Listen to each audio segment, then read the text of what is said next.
प्रदेश की आर्थिक राजधानी इंदौर का विकास निरंतर जारी रहे और आगामी 2050 तक इंदौर का नया स्वरूप दिखाई दे सके, इसे लेकर मास्टर प्लान तैयार होना है।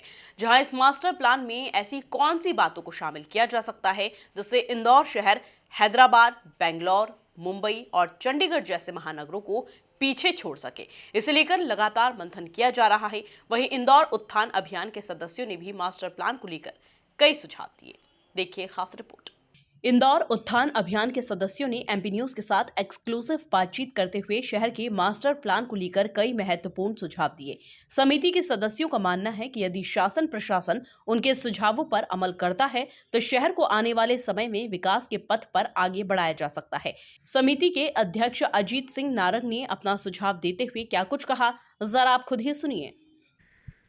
जो वर्तमान में मास्टर प्लान बनाया जा रहा है वह न क्षेत्रीय परिवेश की अवधारणा के अनुसार है, न महानगरीय पृष्ठभूमि की अवधारणा के अनुसार है और न ही सुदृढ़ नगरीय एवं उपनगरीय परिवहन संरचना के अवधारणा के अनुसार है। जबकि होना यह चाहिए कि संपूर्ण महानगरीय क्षेत्र जो अगले 25-50 वर्षों में विकसित हो जाएगा, उस सारे क्षेत्रफल का जो लगभग 3500 स्क्वायर किलोमीटर होगा, पहले उसका महानगर क्षेत्रफल घोषित होना चाहिए और उस पूरे क्षेत्रफल का मास्टर प्लान बनना चाहिए।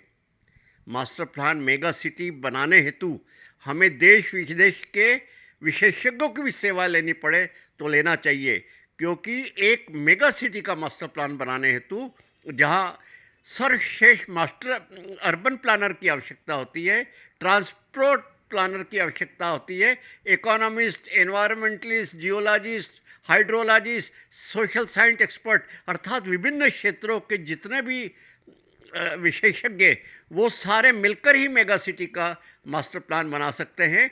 इसलिए अति आवश्यक है कि इंदौर का वर्तमान मास्टर प्लान क्षेत्रीय परिवेश में महानगरीय पृष्ठभूमि की अवधारणा के अनुसार बनेगा, तभी आने वाली पीढ़ी को इंदौर अच्छा मिलेगा, वरना आने वाली पीढ़ी उसी तरह प्रत्याड़ित होती रहेगी जिस तरह अभी वर्तमान में बम्बई और बेंगलोर के लोग प्रत्याड़ित हो रहे हैं। समिति के सदस्य अशोक बड़जात्या ने अपना सुझाव देते हुए क्या कुछ कहा, जरा आप खुद ही सुनिए।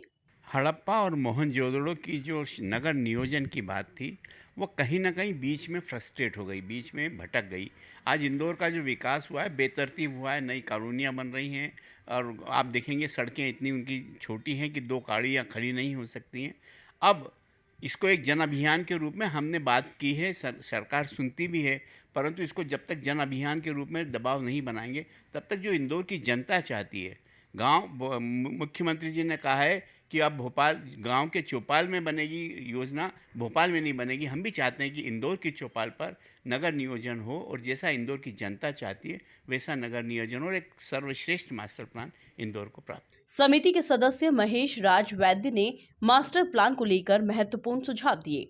एक्चुअली क्या है कि अपने इंदौर शहर के लिए जब तक हम ध्यान से पूरा ढंग से विचार नहीं करेंगे तो जैसे आज से 70-80 साल पहले जो बहुत सी चौड़ी सड़कें थी, आपने देखा कि कितनी शानदार सड़कें थी, अब धीरे धीरे समझ लो सड़कों का गला घोट दिया गया है। तो चौड़ी सड़कें होना बहुत ज़रूरी हैं, खासकर अपना क्षेत्रीय परिवेश के अंदर।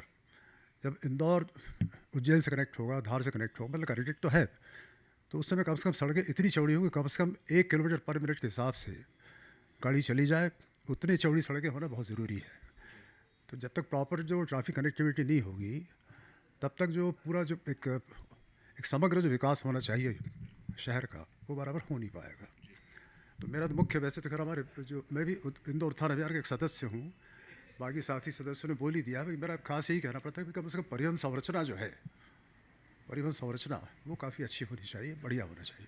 समिति के सदस्य एडवोकेट सुनील माकोड़े ने मास्टर प्लान को लेकर सुझाव देते हुए क्या कुछ कहा, जरा आप खुद ही सुनिए। मास्टर प्लान के संबंध में ये निवेदन करना चाहूँगा कि इंदौर उत्थान समिति की ओर से जो मास्टर प्लान प्रपोज किया है उस प्रपोजल के अंदर आज से कम 25 साल बाद इंदौर की कैसी व्यवस्था हो उसके ऊपर पर्याप्त अच्छे सुझाव दिए गए हैं, जिसमें इंदौर में परिवहन, ट्रैफिक अरेंजमेंट किस तरह का हो, ताकि चलने वाले लोगों के लिए भी किसी तरह की असुविधा न हो।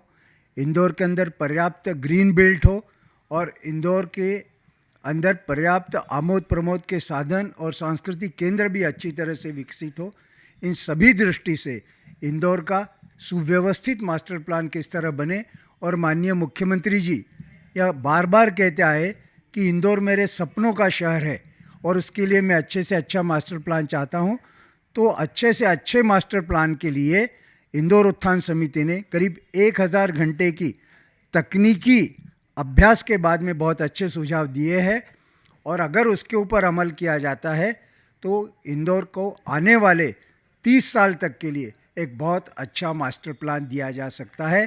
ये हमारी मान्यता। कुल मिलाकर देखा जाए तो प्रदेश की आर्थिक राजधानी इंदौर का विकास निरंतर जारी रहे और आगामी 2050 तक इंदौर का नया स्वरूप दिखाई दे सके, इसे लेकर मास्टर प्लान तैयार होना है। जहां इस मास्टर प्लान में ऐसी कौन सी बातों को शामिल किया जा सकता है, इसे लेकर लगातार मंथन किया जा रहा है। Bureau report, MP news, Indore.